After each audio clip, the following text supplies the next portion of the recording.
본문인 마태복음 13장 3절부터 8절까지 찾으셨으면 다 같이 한 목소리를 읽도록 하겠습니다. 마태복음 13장 3절부터 8절 시작. 그분께서 비유들로 많은 것들을 그들에게 말씀하여 이르시되 보라, 씨 뿌리는 자가 뿌리러 나가 뿌릴 때 어떤 씨들은 길가에 떨어지매 날쌘 꾼들이 와서 그것들을 먹어버렸고 어떤 것들은 뿌리 많지 않은 돌밭에 떨어지매 뿌리 깊지 아니하므로 곧 싹을 냈지만 해가 도른 뒤에 타서 뿌리가 없으므로 시들어 버렸으며 어떤 것들은 가시나무들 사이에 떨어지매 가시나무들이 돋아 그것들을 숨막히게 하였느니라. 그러나 다른 것들은 좋은 땅에 떨어지매 얼마는 100배, 얼마는 60배, 얼마는 30배의 열매를 내었느니라. 예수님께서 어떤 비유를 들어 말씀하실 때는 특정한 한 가지 교훈을 가르치기 위해서 주신 겁니다. 이 말씀에 보면 네 가지의 땅에 말씀의 씨를 뿌리고 있습니다.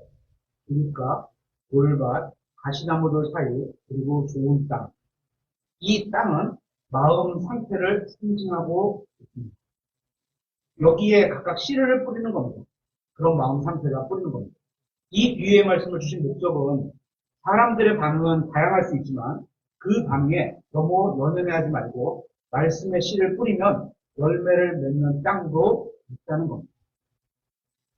그런데 성경을 연구하는 분들 중에는 그다지 중요하게 여기지 않아도 되는 문제로 서로 대립하려는 분들이 큰 보입니다. 예를 들어 이 말씀에서는 이런 겁니다.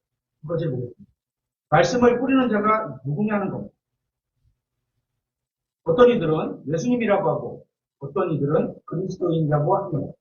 그러면서 내가 옳다, 내가 틀렸다 이러면서 격하게 논쟁하기도 합니다. 이런 모습은 TV에서 마치 우리나라 국회에서 또 다른 정당의 의원들이 싸우는 모습과 비슷하게 보입니다. 또 본문에 마음 상태에 대해서 길가, 돌밭, 가시나무들 사이, 좋은 땅 이렇게 네 가지로 표현하고 있는데요. 이것들 중에 어디까지 구원받은 거고 어디까지 구원받지 않은 거다에 대해서도 서로 의견이 있습니다. 각각의 주장으로 자기가 믿는 게 옳으니까 자기를 따르라고 목소리가 크고 있습니다. 여러분도 한번 생각해보세요. 이 비유의 말씀에서 구원받지 못한 사람과 구원받은 사람을 나눌 때 세 가지 경우로 나눌 수 있습니다. 길가와 나머지 세 경우로 해서 1대3, 또 길가와 돌밭을 구원받지 못한 경우로 해서 2대, 그 반대로 3대1 이렇게 나눌 수 있는데요. 여러분은 어떤 주장이 더 합당하게 여기시나요? 여기에 저도 어떤 주장이 더 합당한 것 같다고 생각하는 것이 있기는 합니다.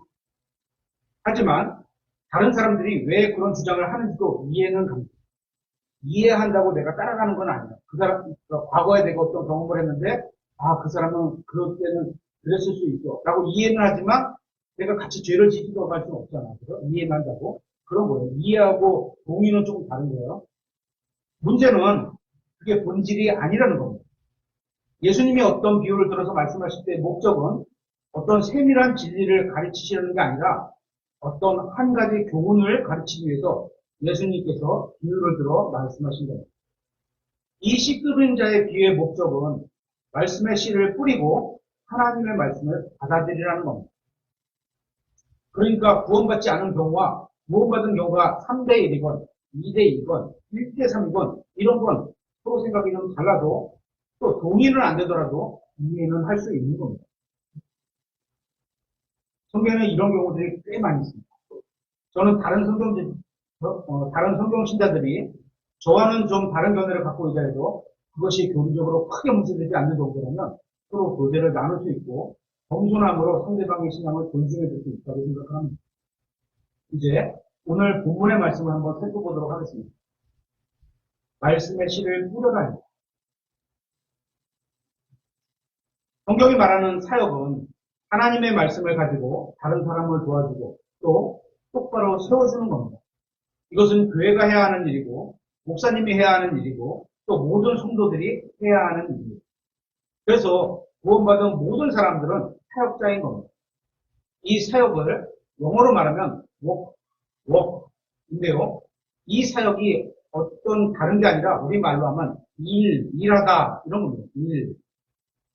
구원받은 사람에게 있어서 이 일은 믿지 않는 사람들에게 복음을 전하는 거고 믿는 사람들에게는 말씀으로 위로하고 격려해주고 승리하도록 도와주는 겁니다. 우리는 마땅히 이 둘 다를 해야 합니다. 그렇게 우리가 다른 사람을 도와주기 위해서는 먼저 나 자신이 말씀을 잘 알아야 할 겁니다. 사람의 영이 다시 태어나면, 거듭나면 곧바로 할 수 있는 영적인 일이 있습니다. 그죠? 성장해서 할 수 있는 일이 있고, 곧바로 할 수 있는 일이 있습니다. 사람의 혼을 구원을 위해서 복음을 전하는 것은 태어나자마자 바로 할 수 있는 일입니다. 고린도전서 1장 17절을 찾아보겠습니다. 고린도전서 1장 17절.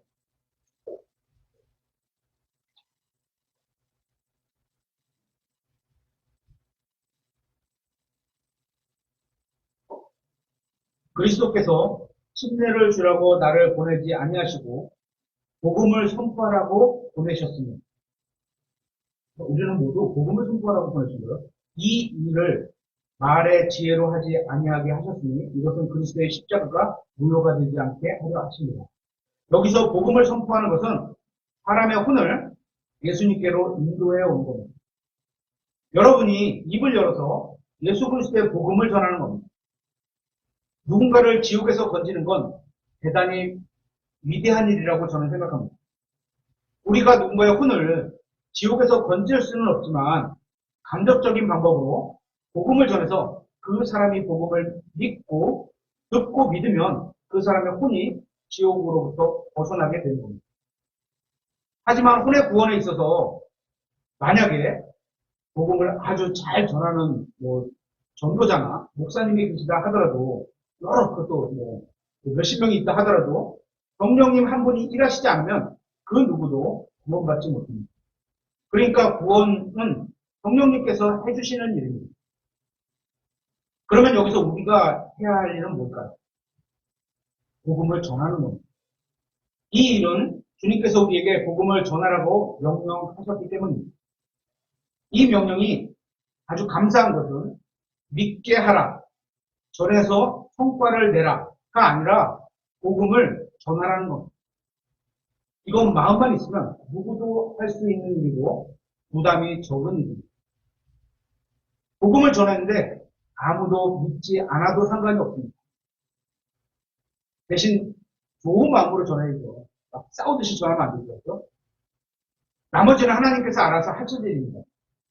우리는 그저 우리가 해야 할 일, 복음을 전하면 되는 겁니다.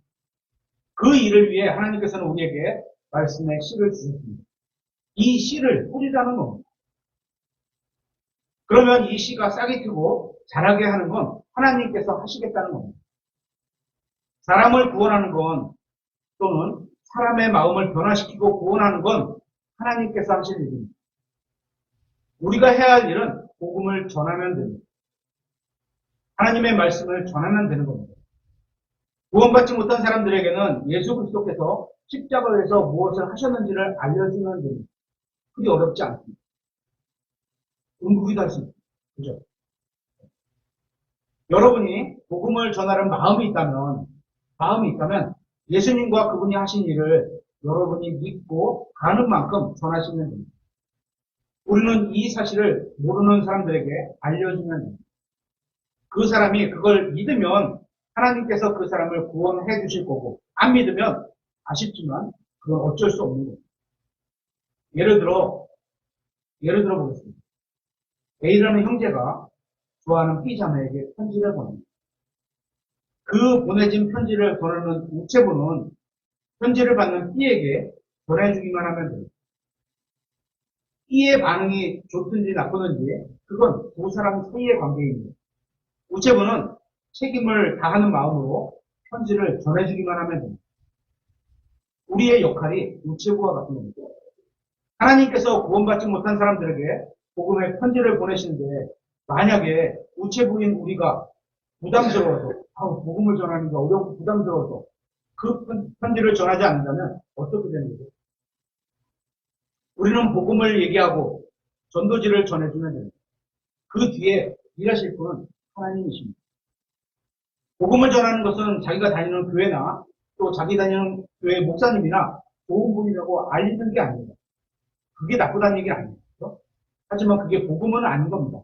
또는 교회가 공산주의를 비판하고 민주주의를 옹호하는 것도 복음과는 상관이 없습니다. 그리스도인이라도 자기 성향이나 사상에 따라서 보수나 자유를 좀 더 지지할 수는 있습니다.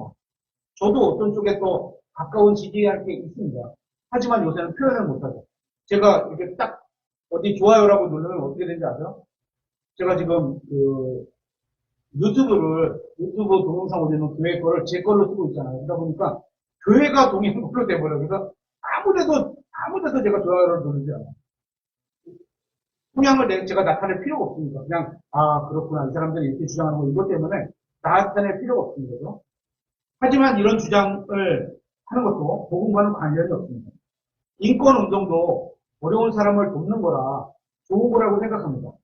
하지만 이것도 복음과는 관련이 없습니다. 복음을 전할 때 또 이왕이면 말을 잘하면 좋겠죠. 그죠? 또 외모도 좋으면 좋겠죠. 또 설득력이 있으면 좋겠죠. 그렇지 않더라도 그건 상관이 없습니다. 우리는 그냥 나 자신이 예수님을 아는 만큼 다른 사람에게 알려주면 됩니다. 우리는 이 말씀에 나오는 씨 뿌리는 자에 관해서 세 가지를 생각해 볼 수 있습니다. 첫째, 씨 뿌리는 자는 나가서 씨를 뿌렸습니다. 세상에 나가서 거리에서 말씀을 전했거나 전도지를 나눠줬다는 겁니다. 우리로 말하면 그렇죠. 얼마 동안 씨를 뿌렸는지는 모르지만 길가나 돌밭이나 가시덤불 땅이나 좋은 땅에 뿌려질 만큼 시간을 들여서 씨를 뿌렸습니다. 그게 몇 분인지, 몇 시간인지, 며칠인지는 모르지만 어쨌건 시간을 들여서 씨를 뿌렸습니다. 우리 교회가 간석동에 있을 때는 그래도 한 달에 한 주를 정해서 오후 예배를 마치고 근처 역에 나가서 전도지를 나누어주고 씨를 뿌렸습니다. 그런데 여기로 이사 오고 나서는 아직 그러고 있지 않습니다. 어쩌면 오늘 말씀으로 인해서 다시 말씀의 씨를 뿌리라는 주님의 음성이 저와 여러분의 귀를 듣게 하시는 거라고 생각을 합니다. 조만간 여러분과 논의하겠지만 복음 전도지를 다시 만들고 시간을 정해서 여기 우리 교회가 있는 인천 서구 지역에 말씀의 씨를 뿌려야 한다고 생각합니다. 오늘 말씀에서처럼 이 사람은 씨를 뿌리는 사람이란 걸 알았고 씨를 갖고 나가서 씨를 뿌렸습니다. 우리도 마찬가지입니다. 우리도 복음을 전하라는 말씀을 알고 있고 그러면 알으면 나가서 뿌리자는 거죠. 이 사람은 뿌렸어요. 둘째는 이 씨 뿌리는 자는 자신의 일을 능숙하게 하지 못했습니다. 많은 씨앗을 낭비했습니다. 하지만 하나님께서는 뭐라고 하시지 않으셨습니다. 오히려 괜찮다고 하시는 것 같습니다. 본문에 나오는 씨 뿌리는 자가 누구인지 정확히 알 수 없습니다. 어쩌면 예수님일 수도 있고 아니면 복음을 전하는 그리스도인일 수도 있습니다. 이 일을 하는 사람이 누구인지는 모르겠지만 그 일을 한 결과를 보면 25% 정도 성공한 거니까 일을 잘하는 것 같지는 않습니다. 예를 들어서 우리 요셉 형제님이 요리를 했는데 4가지 요리를 했어요. 근데 그 중에 하나는 맛있는데 나머지는 맛이 없어. 잘한다고 얘기 안 하죠. 그죠? 왜냐하면 씨를 뿌리는데 아무 데나 뿌린 것처럼 보이기 때문입니다. 제가 사장이라면 이런 사람을 고용하고 싶지 않을 겁니다. 그런데 우리 하나님은 다행입니다. 이 사람에 대해서 뭐라고 나쁜 평가를 안 하십니다. 우리 하나님은 우리가 복음을 전하는데 말을 잘 못하거나 복음을 들을 사람이 거절하거나 이런 것을 책망하지 않으십니다. 여기 씨 뿌리는 사람이 지혜롭게 전략을 짜서 잘 뿌리지 않았는데도 책망하지 않으셨습니다. 불량률이 75%인데 대단히 많은 거죠. 그래서 업무를 했는데 시험을 봤는데 25점이야. 불량률이 75%는 건 그런 거죠. 예를 들어서 어떤 대기업에서 뭔가를 만들었는데 컴퓨터를 만들었는데 불량률이 75%야. 그런 거 쓰겠어요? 그죠? 이런 일꾼에 대해서 혼내지 않으셨습니다. 그러니까 우리가 복음을 전할 때 상대방이 안 들으면 어떡하냐? 아, 거부하면 어떡하지? 이런 걸 따지지 말고 복음을 전할 수 있는 겁니다. 만일 복음을 전하면서 잘못된 곳에 씨를 뿌리게 될 것이 두려워해서 우리 그런 것들 많잖아요. 우리가 살아가면서 실수나 실패를 굉장히 좋은 건 아닙니다. 그렇죠. 그죠? 안 하는 게 좋겠죠. 근데 안 하고 살 수는 없는 거예요. 작은 실수, 작은 실패가 이 다음에 큰 도움이 되면 일부러 하진 않아도 해볼 수 있는 거거든요. 그 길로 한번 걸어가 볼 수 있는 거라고 생각을 하거든요. 만약에 그런 게 크게 책망을 했다면 누가 그런 걸 뿌리고 있겠어요? 그죠? 만약에 그렇게 해서 안 뿌리게 되면 어떻게 되는 거예요? 25%맞아 성공의 결과가 없는 겁니다. 세 번째는 그가 뿌린 씨들 중에 어떤 씨는 좋은 땅에 떨어져서 열매를 맺었다는 겁니다. 어떤 씨는. 우리가 복음을 전할 때 여러 대상이 있을 겁니다.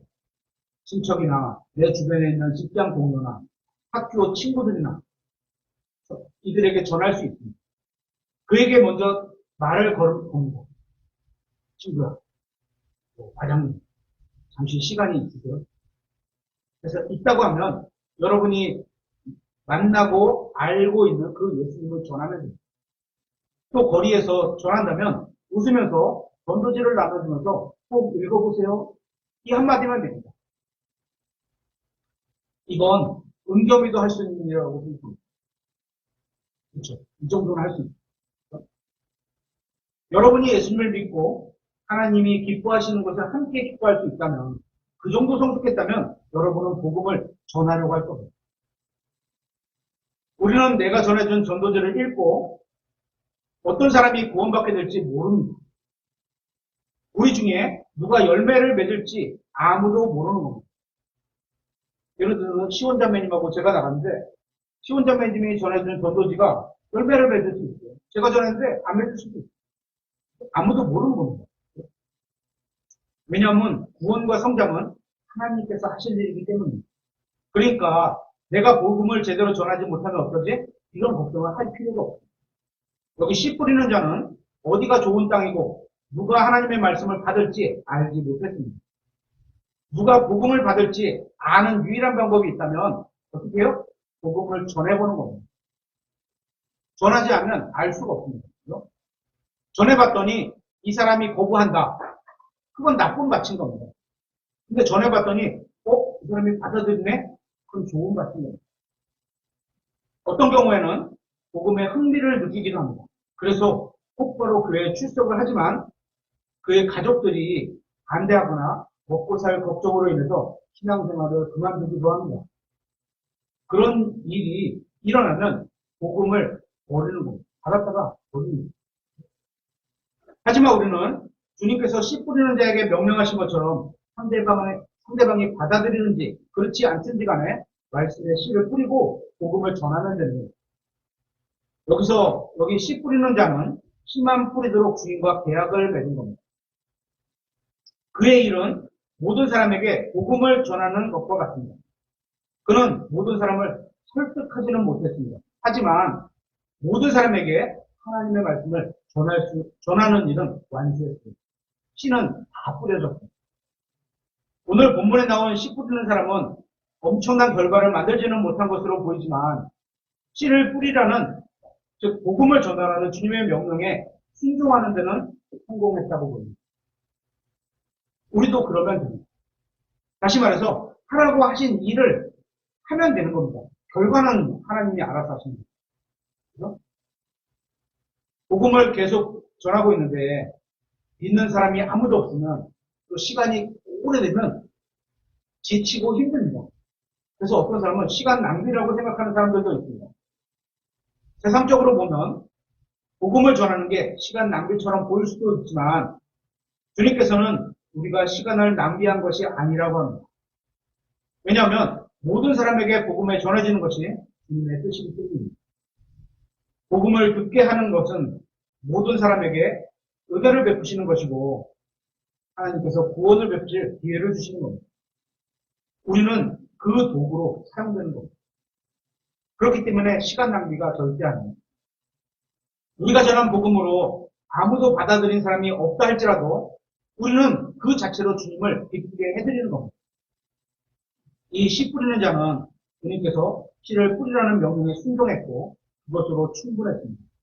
이게 우리가 다시 시작해야 할 믿음의 일이라고 생각합니다. 두 번째, 좋은 마음. 씨 뿌리는 자는 말씀의 씨를 뿌렸고 이 씨는 믿는 사람 안에서 열매를 내었습니다. 여기서 믿는 사람 안에서라는 말을 다른 식으로 표현하면 마음과 믿음이 섞인 겁니다. 밭과 씨앗이 섞인 겁니다. 그래서 말씀이 열매를 냅니다. 이 씨 뿌리는 자가 뿌린 씨는 네 종류의 씨를 뿌린 것이 아니라 같은 한 종류의 씨를 뿌렸습니다. 그러니까 같은 마음이라고 한다면 같은 말씀을 들은 겁니다.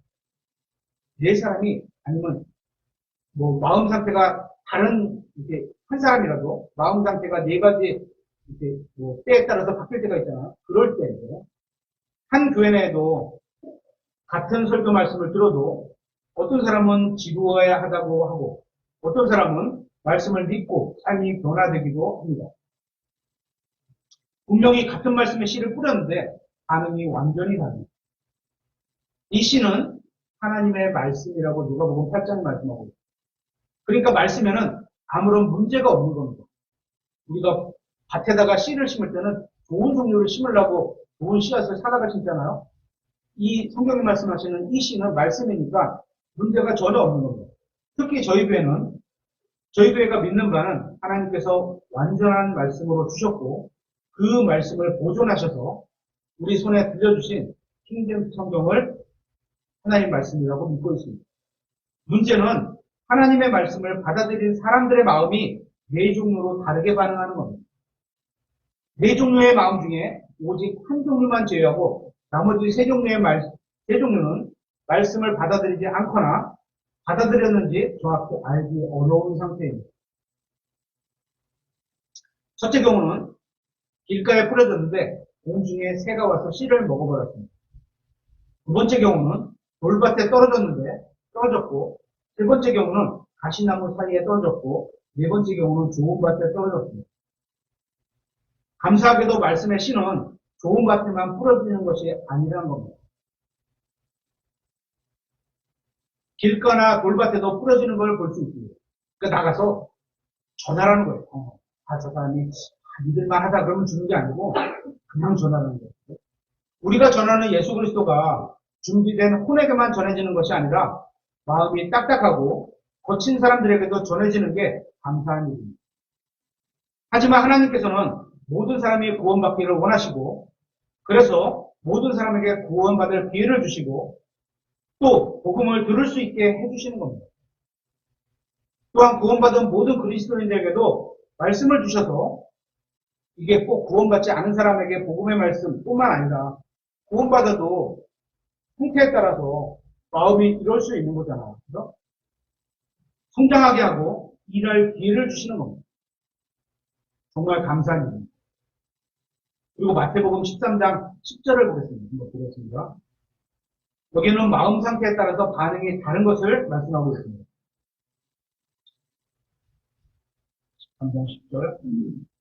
제자들이 와서 그분께 이르되 어찌하여 그들에게 비유들로 말씀하시나이까 하매 그분께서 그들에게 대답하여 이르시되 하늘의 왕국의 신비들을 아는 것이 너희에게는 허락되었으나 그들에게는 허락되지 아니하였기 때문이다.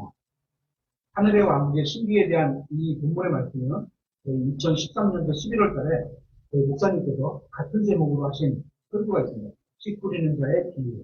그 내용을 보시면 이 내용에 대해서 교리적 또 역사적인 내용이 기록되어 있는 것 같습니다. 저는 오늘 영적인 내용으로 한번 부분적으로 받아들일 수 있는 내용으로 살펴보려고 하는 겁니다.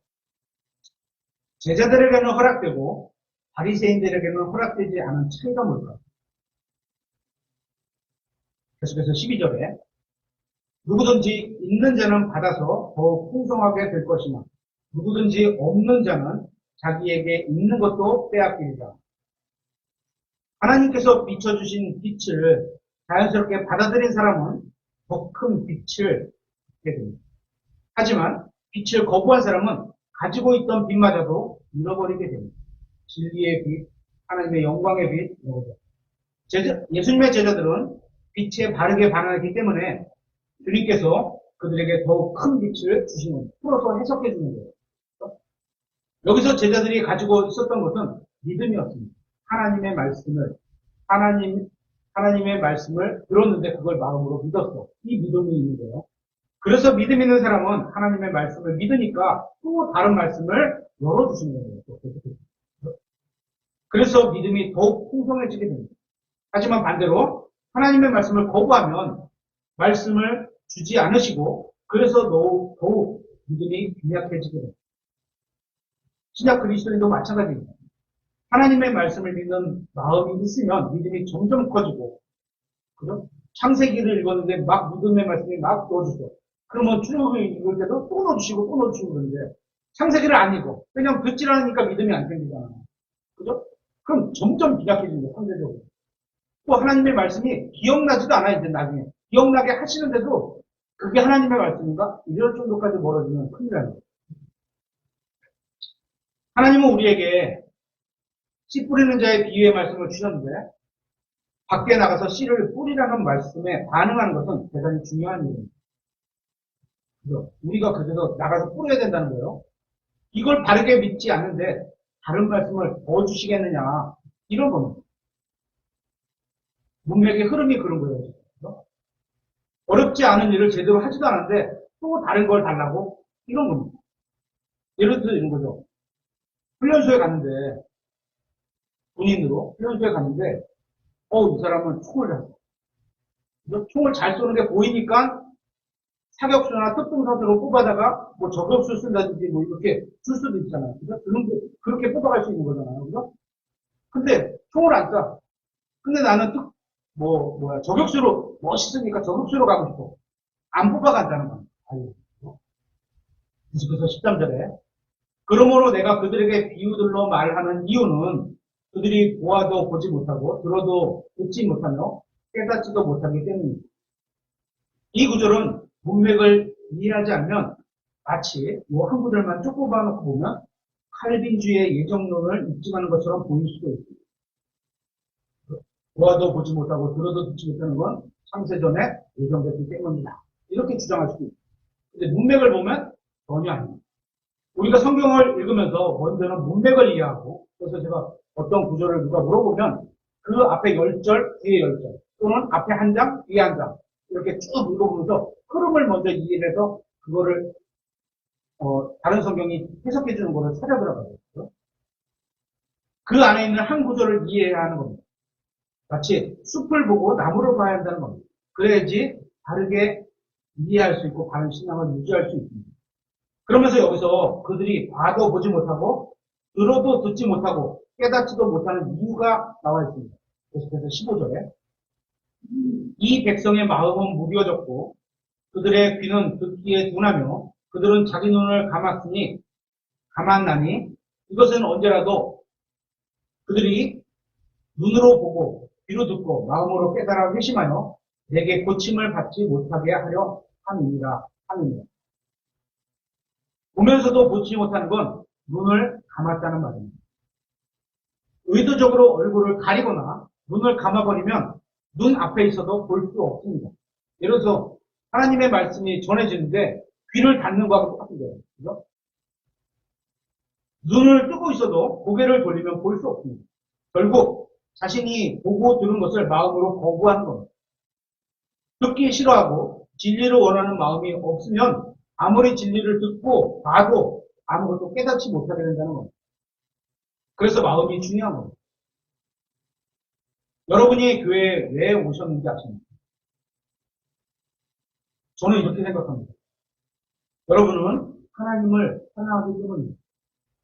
여러분은 진리를 원하기 때문입니다. 이건 대단히 감사한 일입니다.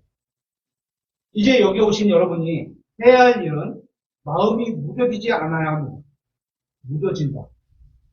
귀에 들리기는 하지만 하나님의 말씀으로 고침을 받지 무뎌지면 어떻게 되냐? 지금 읽은 말씀을 보니까 하나님의 말씀으로 고침받지 못한다는 거예요.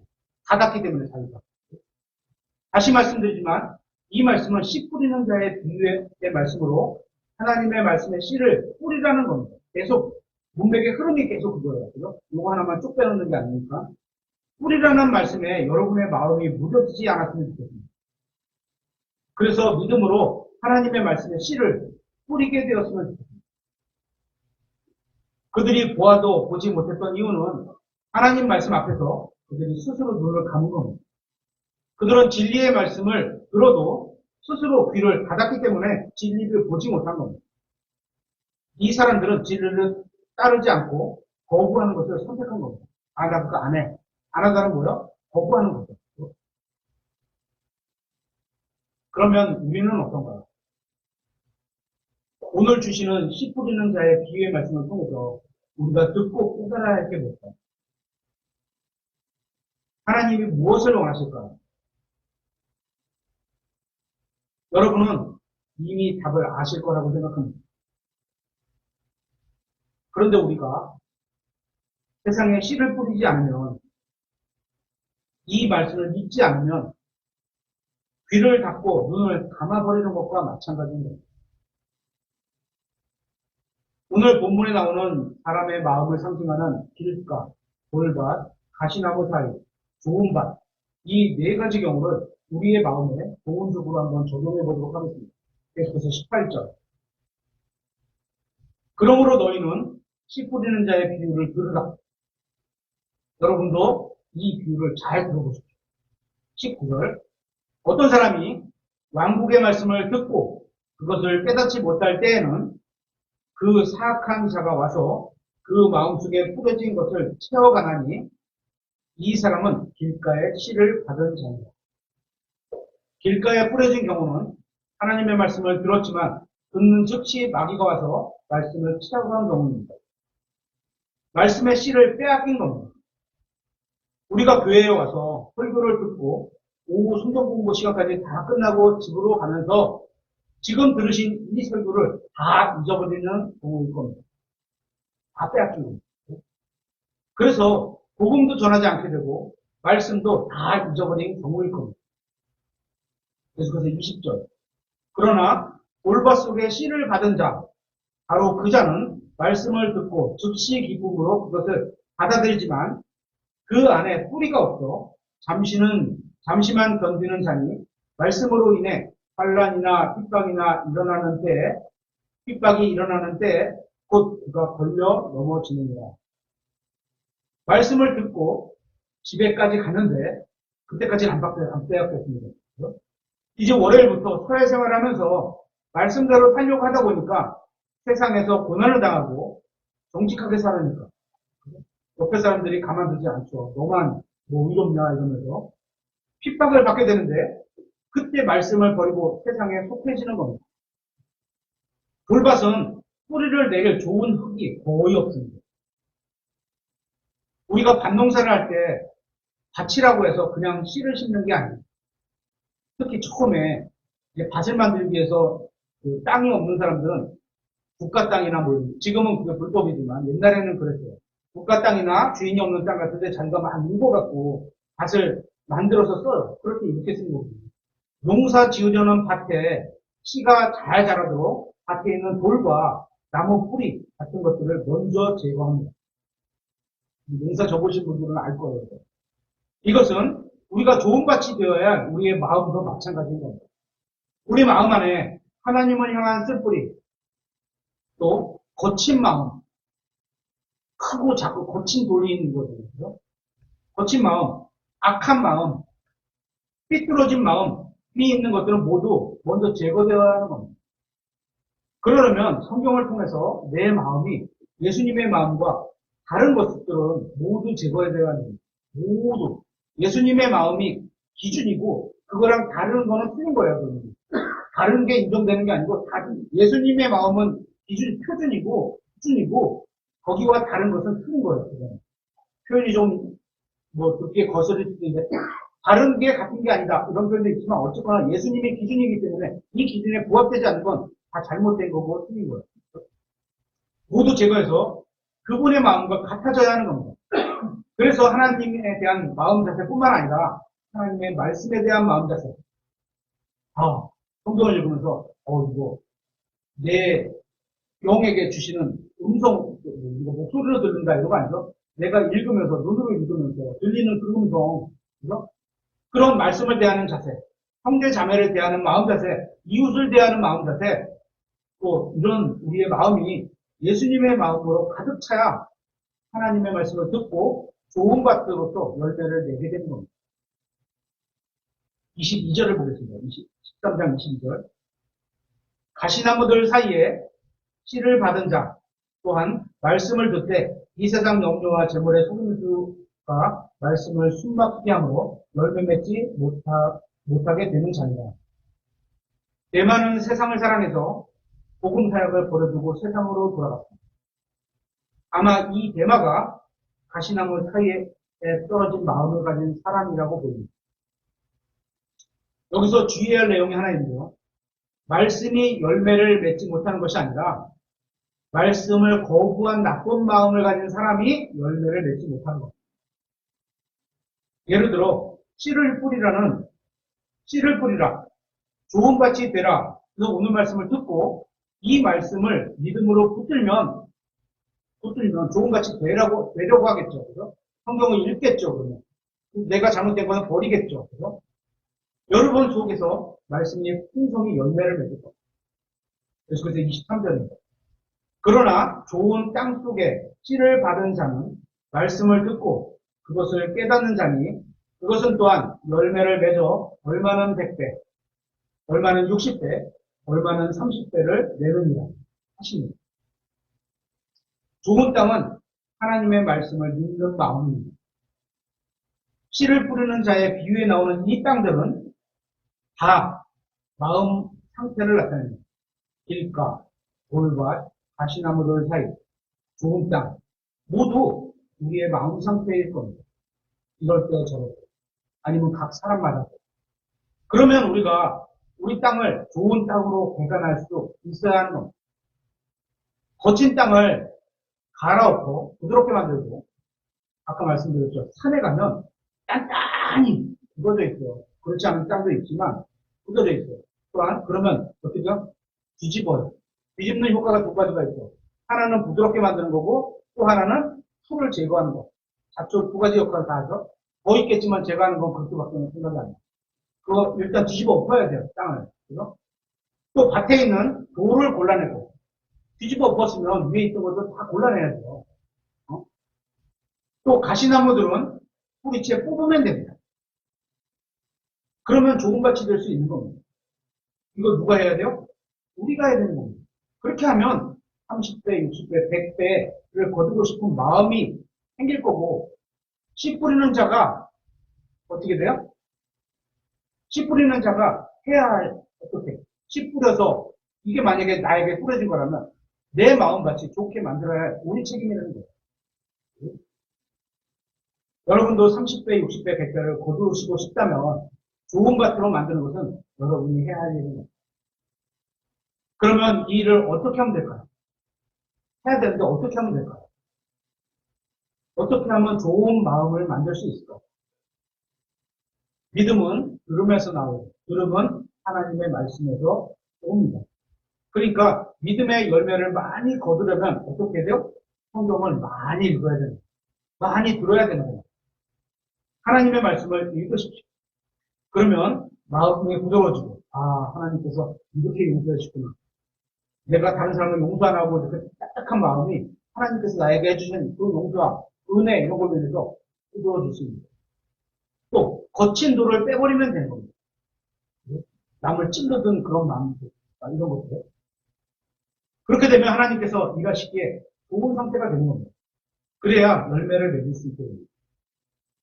마귀는 믿지 않는 사람들의 마음을 가려서 복음을 원하지 않게 합니다. 그래서 구원받지 못하게 만드는 거죠.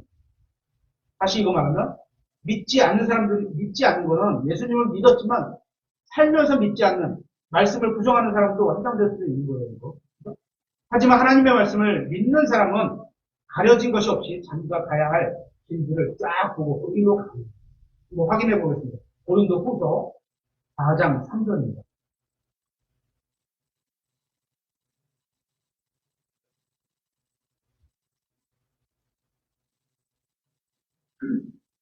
고린도후서 4장 3절.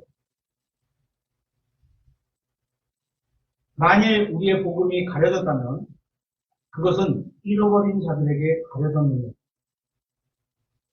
그들 속에서 이 세상의 신이 믿지 않는 자들의 마음을 어둡게 하여, 마귀죠, 이 세상의 신은. 믿지 않는 자들의 마음을 어둡게 하여 하나님의 형상이신 그리스도의 영광스러운 복음의 빛이, 그런 복음이 들어가지 못하게 가렸다는 거예요. 그죠? 그래서 구원받지 못하게 했다는 거예요. 그들에게 비치지 못하게 하는 거예요. 우리도 믿고 구원을 받아서 하늘나라에 가지만 하나님의 말씀을 믿는 생활을 하지 않으면 우리도 이런 빛이 가려질 수 있다는 거예요. 그죠? 마귀가 구원받았다고 우리한테 이런 소문들을 안 쓸까요? 너네는 하나님의 아들들이 되었으니까, 하나님의 자녀니까, 아이고, 내가 건들지 못하는, 이러지 않습니다. 그렇죠? 우리도 속을 수 있어요. 이처럼 구원받지 못한 사람이 마귀에게 속으면 복음을 믿지 않아서 지옥에 가게 됩니다. 그리고 믿는 사람이 마귀에게 속으면 하나님의 말씀을 믿지 않게 되는 겁니다. 이거는 아니야. 성경은 주지만, 그런 데가 있어. 이렇게 되는 겁니다. 믿지 않으면 당연히 행함도 없습니다. 하나님의 눈앞에서 우리의 마음이 바르지 못하면 복음의 빛을 비추는 역할도 할 수도 없게 됩니다. 그냥 나가서 우리가 복음의 빛을 비춰야 되는데 그것도 어떤 식으로든지 하나님께서는 우리의 마음을 보시는데 항상 올바라야 합니다. 오늘 말씀을 마무리하겠습니다. 행위는, 성경에서 말하는 행위는 율법의 행위, 육신의 행위, 믿음의 행위가 있습니다. 성경이 말하는 바른 행위는 믿음으로 행한 일을 말하는 겁니다. 여기서 행위, 보면 아까 말씀드린 게 일이고요. 일. 우리가 말씀을 믿고 깨달았다는 증거는 그 말씀에 합당한 일을 한다는 겁니다. 예를 들어 사랑하라는 말씀을 믿는다고 한다면 내가 믿는다. 그러면 어떻게요?